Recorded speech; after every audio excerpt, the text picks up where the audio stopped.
nuevo capítulo en esta maravillosa semana. Soy Ginés Jiménez, sean todos bienvenidos a Spoiler, el podcast. En esta oportunidad me encuentro con una mujer maravillosa. Ella es conferencista, también es educadora. Liliana Flores, bienvenida al podcast. Muchas gracias, Ginette. Gracias por la invitación. Realmente me siento complacida.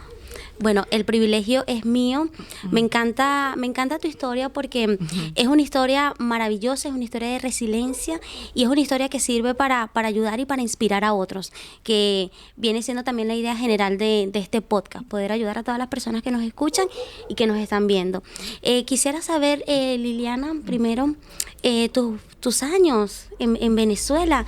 Fuiste directora de un colegio en Puerto Ordaz, Estado Bolívar. ¿Cómo fue ese proceso, esa experiencia? Porque previamente me decías que no eras una directora común. Yo recuerdo cuando uno estaba niño, uno respetaba a la directora, pero te defines como una directora bastante empática. Sí. Así fue, mira, como te comentaba, inicialmente yo cuando comienzo el camino de la educación, estoy por poco tiempo en aula, aproximadamente unos 4 años. Luego paso a ser coordinadora y 2 años después me nombran directora de un plantel.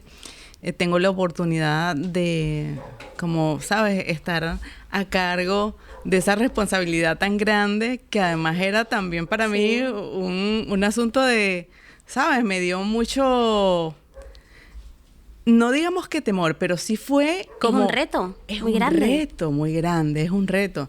Y de hecho me dieron una escuela que había estado en mucho conflicto.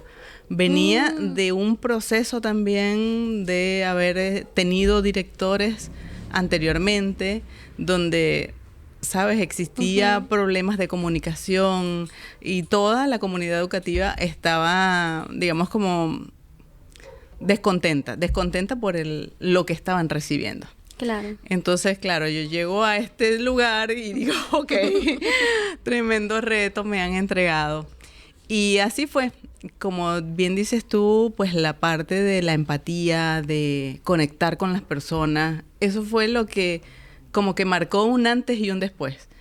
Inmediatamente que yo asumo esa responsabilidad, tuve la gran fortuna de contar también con un equipo maravilloso. Eran mujeres a las que recuerdo hoy por hoy todavía con mucho amor.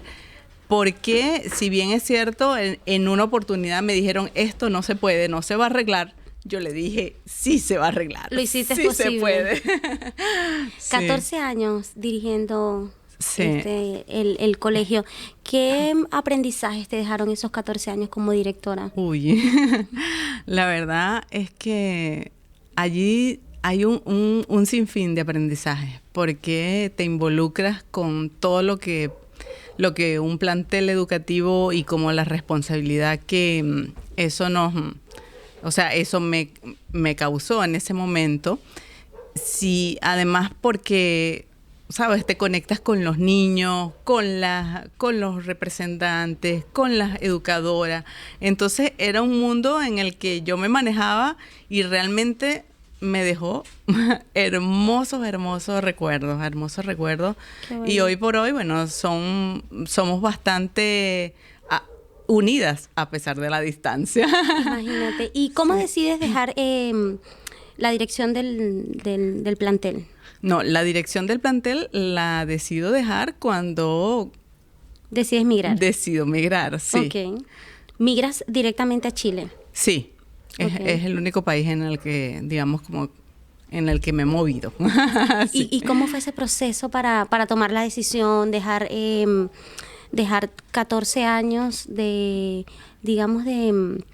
lo que ya venías haciendo, soltar eso y arriesgarte a comenzar una nueva vida? Y que no viniste sola.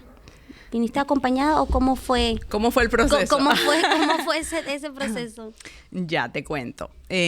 Realmente, como bien lo acabas de decir, pues es un reto dejar tu pasión, pero más tarde comprendí que nosotros debemos aprender a soltar, ¿sabes?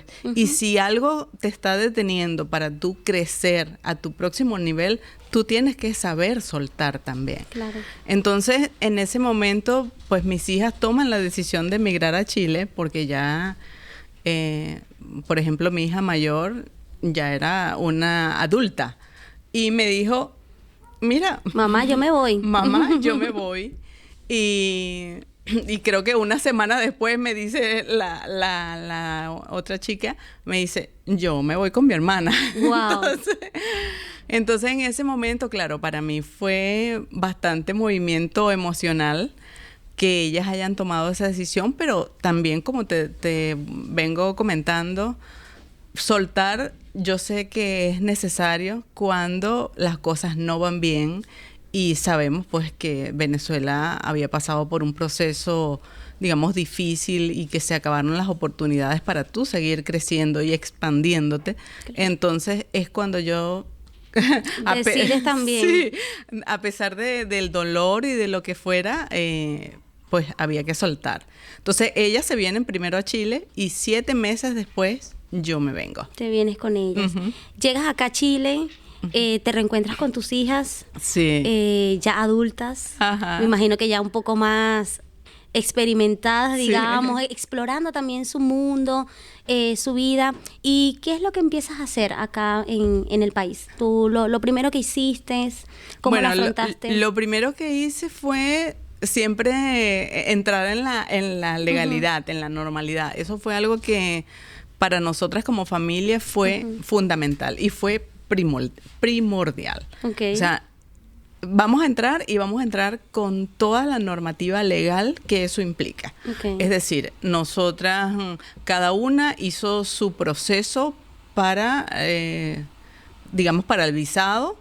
Y luego de ese visado, pues íbamos como avanzando, un día a la vez, un paso a la vez. Y eso, íbamos como que cada una haciendo sus, digamos, como siguiendo los pasos para estar totalmente o administrativamente legales en el país. Claro. Sí. Ya, ¿y tu primer trabajo acá en Chile, cuál fue? Mira, mi primer trabajo en Chile fue de secretaria de un laboratorio clínico. Así. Allí conocí unas personas de verdad que bien agradables, muy amenas, unos chilenos maravillosos, me decía. Yo recuerdo una chica que me decía, mira, prueba estas donas. O sea, ¿sabes lo que? Cuando llega aquí vamos a probar comida chilena. O sea, siempre fue una experiencia de verdad muy bonita, porque en esa oportunidad también la persona que me recibió, digamos, como mi jefe inmediato, era una persona muy conversadora y como, claro, en esa oportunidad era todo un tema, el tema país Venezuela. Claro. Entonces él me preguntaba que por qué, que cómo sucedió, algo así. Entonces nos conectábamos, era, oye. Sí, contando ahí todo. Sí, contando esa experiencia. Llega la pandemia. Llega la pandemia, bueno, como todos teníamos muchos planes, muchas metas, enfocados en cumplirlas como inmigrantes. ¿Y cómo percibes tú esos primeros días de cuando no teníamos la información sobre el virus, que estamos encerrados? ¿Cómo fue ese proceso y también cómo lo viviste como madre teniendo tus 2 niñas? Bueno, digo yo niñas, pero son adultas ya grandes. Pero ¿cómo vives ese proceso de los primeros meses cuando llega la pandemia? Mira, yo recuerdo que esos primeros meses de la pandemia yo llegué a ver noticias porque suelo no verlas. Okay. La verdad es que no, digamos que no me movilizo. Okay. ¿Por qué? En ese tipo de cosas. Porque la verdad es que yo he sido una estudiante siempre como una constante estudiante. Entonces yo me mantengo actualizándome con cosas que tienen que ver con coaching, educación, mejoramiento personal, de hecho, conferencista. Es decir, yo me he formado y me he capacitado continuamente. Okay. Por lo tanto, para mí ver noticias, la verdad, no es mi estilo, no es digamos, no es mi foco, pues. Ok, ¿sientes que de repente te pueda como que contaminar, por así decirlo, la noticia? Sí. Y más en ese momento, en ese tema de Sí. cuando entra la pandemia. Claro, totalmente. Pero sí, te confieso que como por curiosidad, yo quise ver, pero ¿qué claro. está pasando? ¿Qué es esto? Porque casualmente habíamos ido a visitar a Venezuela en el mes de enero. Enero de 2020, mis Claro. hijas y yo fuimos de paseo a Venezuela. O sea, a visitar a la familia y también a hacer unas conferencias de educación emocional. Fíjate. Sí. Y en marzo llega la pandemia. Y en marzo llega la pandemia. Realmente justo cuando nos devolvemos, porque nosotros nos devolvemos en febrero Wow. y en marzo, o sea, casi nos tomó La pandemia allá. Sí. Y las tomó acá. Toco este tema del COVID y de la pandemia porque eres sobreviviente. Eres sobreviviente del COVID y tienes una hermosa historia y por eso estamos sentadas en esta noche acá. Contraes el virus con una de tus hijas. Quisiera saber cuáles fueron esos primeros síntomas, qué fue lo primero que se te pasó por tu mente en esos momentos. Bien, mira, te cuento un poco cómo fue. A finales de el mes de mayo se estaba diciendo, digamos, ya también a nivel, como te digo, ya en esta oportunidad veo las noticias porque la verdad era un tema desconocido para todos. Allí es cuando surge, digamos, como que la pandemia se está yendo o está caducando, claro, de alguna manera. Eso ya fue en el 2022. En el 2022. Cuando sucede esto, que ya está, digamos, como por salir la pandemia de nuestras vidas, nosotras contraemos, o sea, nos contagiamos, ¿verdad? Nos contagiamos con la pandemia, mi hija mayor y yo, y a partir de allí, la verdad es que yo no recuerdo nada más. Porque mi COVID tuvo digamos, como una especie de reacción distinta a la que solía ocurrir. Generalmente el COVID lo conocemos como que se fue a los pulmones. Ok. Ajá. Entonces, a mí tuvo la particularidad de alojarse en mi cerebro. En tu biografía leo que te contagias de COVID y de repente no despertaste. No desperté. Tus hijas buscaron despertarte y tú no recuerdas absolutamente nada. Te llevan al médico, los doctores no hallaban qué hacer, era un caso sumamente complicado para ellos. Imagínate, y venían luchando por 2 años, ¿no? Sí. Y como tú dices, bueno, lo más normal es que se vaya a los pulmones. Entonces fue un caso bastante delicado. ¿Estuviste en coma? ¿O cómo fue lo que pasó ya después que realmente estuviste? Yo no estuve en coma. Okay. Lo que estuve fue inconsciente. Ok, estuviste inconsciente. Claro, porque mi cerebro se inflamó. Okay. Mi cerebro sangró. Entonces, tras ese proceso, por supuesto que, digamos que es como no estar aquí. Claro. Y eso es lo que, digamos, como que lo que ocurrió en ese mes de junio de 2022. ¿Y cuánto tiempo estuviste inconsciente?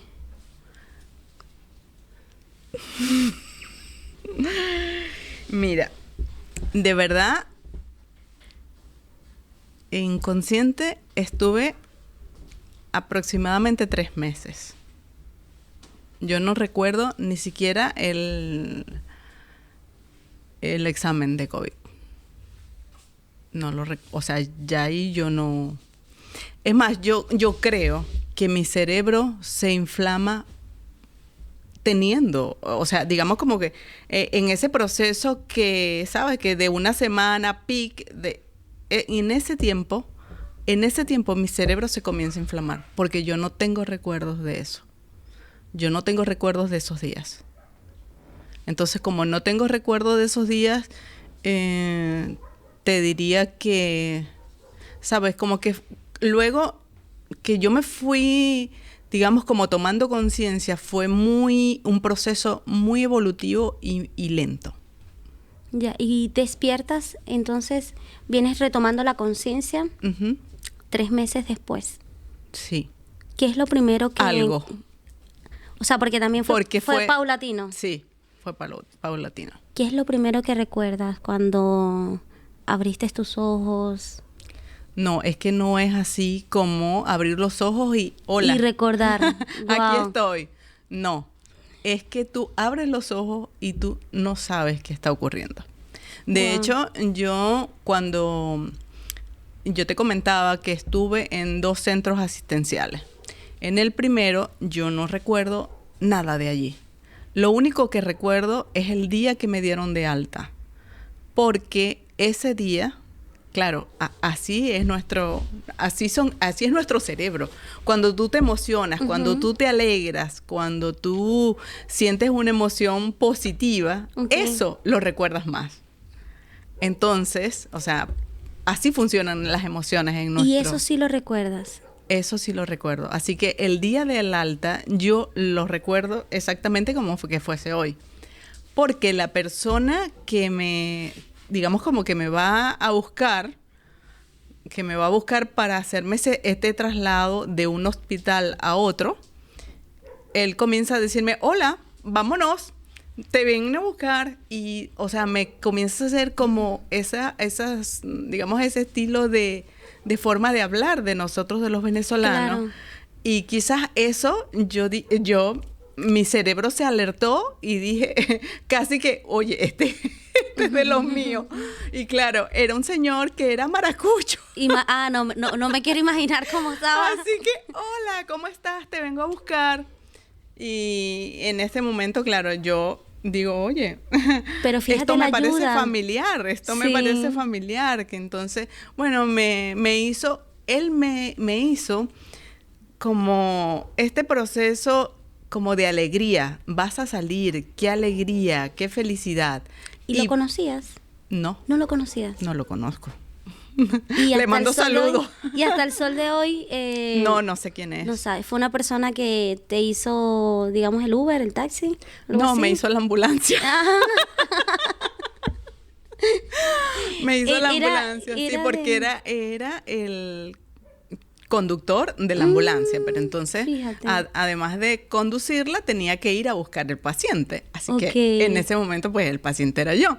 Y él me dice, hola, como que te vine a buscar en este carro. Wow. Y claro, me saca en una camilla digamos, médica, me hace todo ese proceso, casi que es como un estilo embalaje. Vamos a llevarte a otro lugar. Y eso es lo que tú recuerdas. Eso lo recuerdo, es lo primero que voy como, o sea, claro. Eso está guardado en mis recuerdos. Y otra cosa que recuerdo es que cuando llego a la ambulancia, ya en la parte dentro de la ambulancia, está mi hija mayor. Eso también lo recuerdo. Claro, y yo le digo, hola, tenía tiempo que no te veía, le dije. Wow.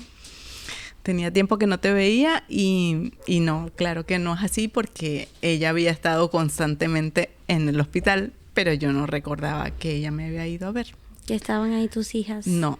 Imagino que al pie del cañón, sí. con su mamá luchando, batallando. Sí. Luego de allí pasas a otro centro asistencial. Sí, paso a un centro asistencial porque paso a una parte que es de rehabilitación. Porque las personas que han tenido encefalitis, pues la verdad es que, como te digo, yo soy una mujer afortunada enormemente. Así es. Porque la encefalitis es una enfermedad que puede dejar secuelas bastante severas. Eres un milagro. Soy un milagro, somos un milagro. Sí. Porque haber pasado por una pandemia que movilizó al mundo, pues yo creo que todos somos un milagro. Sí, estar acá es un milagro y tenerte también, escucharte también es un milagro. Entonces comienzas ese proceso de rehabilitación y ahí sí ya comienzas a tener más recuerdos, te comienzas a... Realmente comienzo a estar como más consciente. ¿sabes?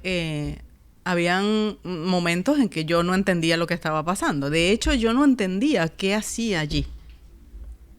No entendía. Llegó un momento en que dije, oye, pero ¿qué hago aquí? O sea, y yo le pregunté a mi hija menor y le dije, hija, ¿qué hago aquí, en este hospital, en este lugar? Claro. Y fue cuando me dijo, mami, ¿te contagiaste con el COVID? Claro, todavía allí no había como una determinación de mi diagnóstico. Todo estaba como igual, como es nuevo, como fue novedad para los médicos, fue algo que fue surgiendo. Como, ¿sabes? A raíz de Claro. los días y a raíz también de las evaluaciones que me iban haciendo. Los doctores que le decían a tus hijas cuando de repente, cómo tratarte, cómo decirte de repente a algo, o sea, cuando haces este tipo de preguntas, ¿qué hago acá? O sea, ¿qué recomendaciones le daban a ellas en ese momento para que de repente tu cerebro no recibiera noticias fuertes, por así decirlo? Sí, bueno, ahí tenemos un trabajo que hacer, Okay. un trabajo de empatía, porque yo creo que esa parte emocional no fue tratada de esa manera. O sea, yo creo que, bueno, por eso, o sea, por el desconocimiento de todo Del caso. del caso, pues se manejó de otra manera. Okay. No se tocó esa parte de... Es importante pues que la medicina también tenga las herramientas emocionales para atacar ese tipo de situaciones cuando un paciente presenta este tipo de coyunturas en su vida. Sí. ¿Sabes? Porque no todo es médico. Lo emocional nos toca a todos porque somos humanos. Claro. Entonces, yo creo que allí tenemos que hacer un trabajo. Sí, fíjate que justo ayer mi dermatóloga me decía Ajá. que lo primero que se aprende en medicina, me dijo, mira, yo lo primero que aprendí en medicina es que 2 más 2 no son 4. Mira. Así me dijo, 2 más 2 no son 4 porque cada paciente y cada historia médica es distinta. Fíjate, tu caso también ha sido súper distinto, pero eso te ha servido para ser de inspiración, a muchas mujeres y muchas personas. Y quisiera saber, luego que sales de la rehabilitación, o sea, ¿cuánto tiempo te tomó rehabilitarte? Y ya sentirte, como decir, mejor y estar en casita con tus hijas y poder tener ya los recuerdos más constantes. Digamos que, mira, yo creo que volví digamos, como a la normalidad, a mi día a día, como 10 meses después, básicamente. Fue... Casi un año. Casi un año. Batallando. Sí, porque como te digo, pues esto no se trata de algo que puedes sanar de manera inmediata, sino que como es tu conciencia, tu memoria, pues tiene su proceso de sanación. De hecho, leí, porque soy una lectora asidua, Sí. leí que el cerebro tarda aproximadamente 2 años en sanarse, sí. En recuperar Y eso, todo. en recuperarse, claro. Y eso, cuando tenemos esta bendición y esta suerte de haber, digamos, como atravesado esa barrera, porque hay muchas personas que, como te digo, que quedan incluso con discapacidades y con situaciones que son dolorosas y que son fuertes para el ser humano. Y tu historia es milagrosa porque, bueno, no quedaron secuelas, digamos así, o sí quedaron. Sí, de hecho ¿qué secuelas quedaron? se llama la enfermedad invisible. Okay. La encefalitis se llama la enfermedad invisible, porque como te comento, pues tú no puedes ver mi cerebro, o sea, la Claro. otra persona no puede ver mi cerebro. Y sí, hay 2 lesiones pequeñitas y 2 que también están en fase regresiva.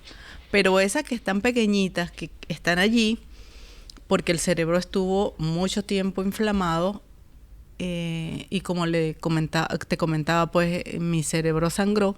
Entonces, digamos, esas dos secuelas, aunque pequeñitas, a veces yo siento que como me molestan, ¿sabes? Siento como estoy como aturdida.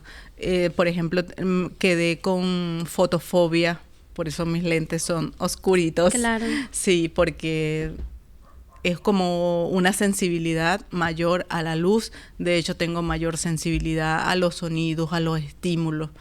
Si voy en metro y hay mucha gente, me complica, me siento mal, me da como incluso un estilo de como que me falta como hasta la respiración, pero es un proceso que estoy igual sanando y que te confieso que bueno, es nuevo para mí, pero yo lo miro con gratitud, ¿sabes? O sea, mi disposición siempre ha sido la gratitud, porque el hecho de estar aquí, el hecho de haber pasado ese proceso y estar contándolo, realmente es hermoso y para mí es muy, muy gratificante.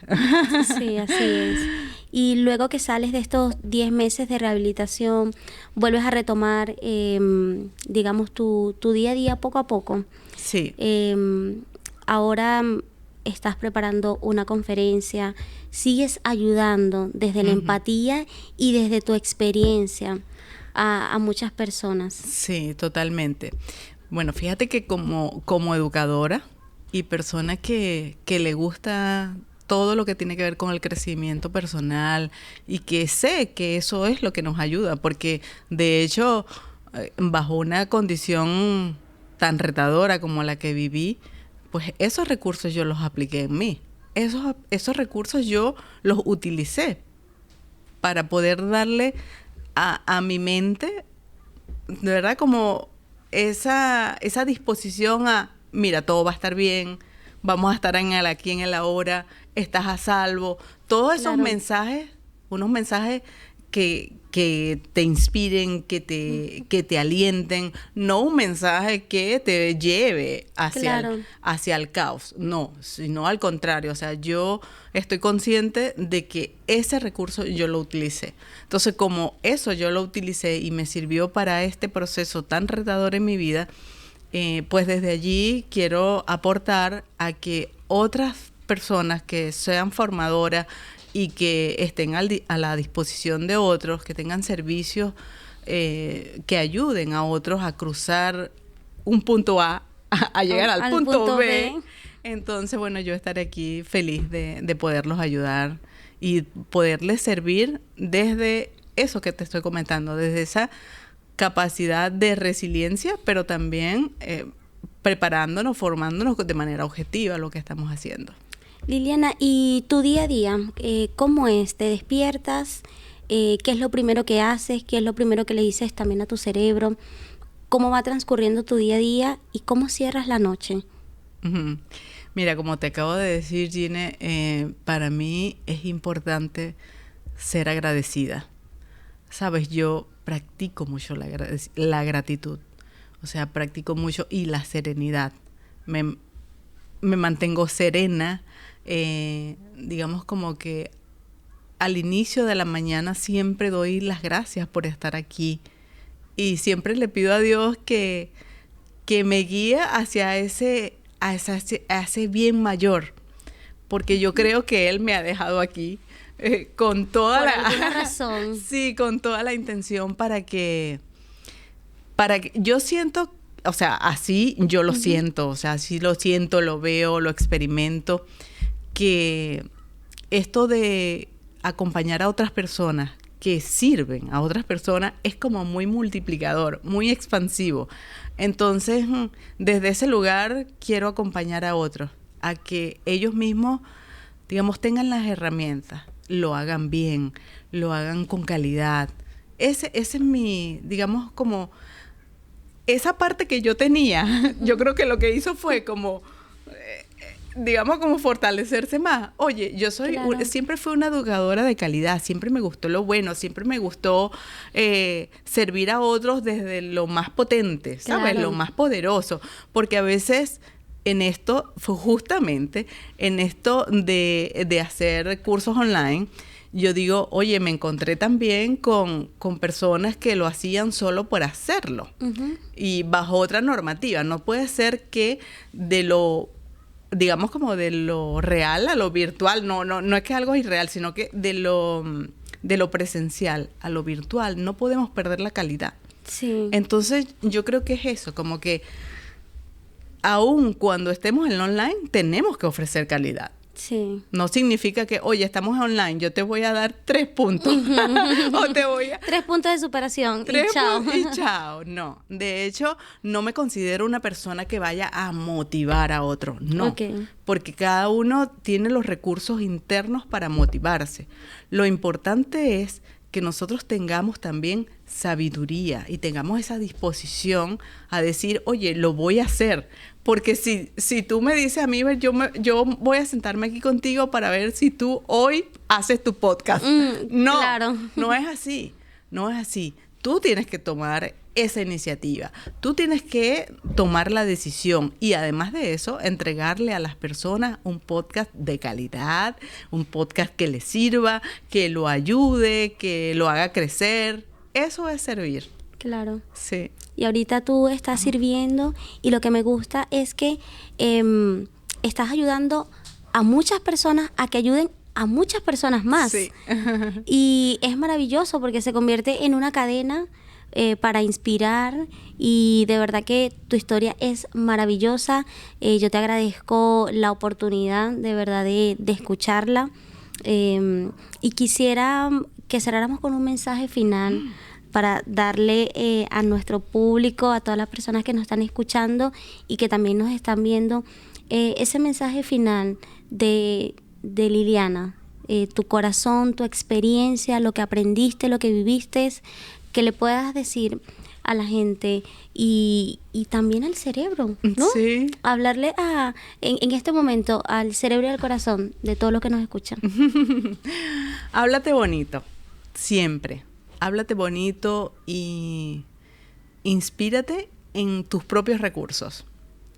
¿Sabes? Tenemos que saber que nosotros, cada uno, tenemos nuestros talentos, nuestras fortalezas. Entonces, desde allí, sacar esa fuerza interior para que, a pesar de que te caigas 7 veces, te puedas levantar 8. Amén. Liliana, qué gusto poder hablar contigo. Nos llevamos un aprendizaje hermoso y bueno, vamos a estar pendientes a esa conferencia que vas a tener próximamente y yo sé que no va a ser una sola, van a ser muchísimas conferencias más que vas a tener y bueno, que se te sigan abriendo todos los caminos y que sigas ayudando a todas las personas posibles. Gracias por ser inspiración, gracias por estar acá en este podcast, gracias a cada uno de ustedes por siempre estar acá. Recuerden seguirnos en nuestras redes sociales. Les vamos a dejar las redes sociales de Liliana. Sí. Bueno, gracias a ti de verdad por la invitación que fue muy emotiva porque como bien te decía mi hija, o sea, todavía me cuesta hablar de esto. Es una experiencia, fue una experiencia retadora y también una experiencia que me dejó hermosos momentos. Porque como familia nos hemos fortalecido, o sea, han surgido muchos aprendizajes de allí. Claro. Muchos aprendizajes. Ya nosotros éramos unas mujeres, digamos, como bien unidas. Y esto parece que nos fusionó. Sí, me imagino.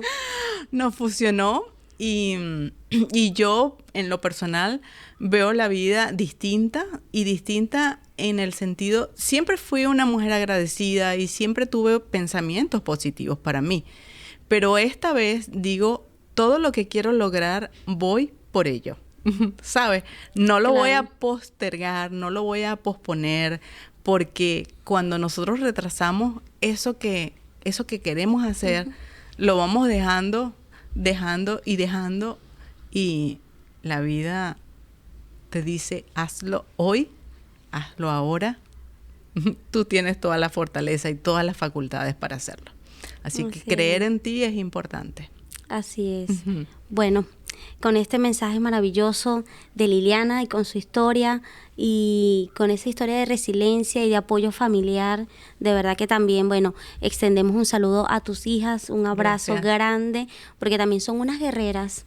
También son unas sobrevivientes tus hijas también. Sí, realmente sí. De todo este proceso. Bueno, amigos, hemos llegado al final. Nos vamos a estar escuchando y viendo en la próxima. Así que bueno, hasta luego. Soy Ginés Jiménez y nos vemos en la próxima. Gracias.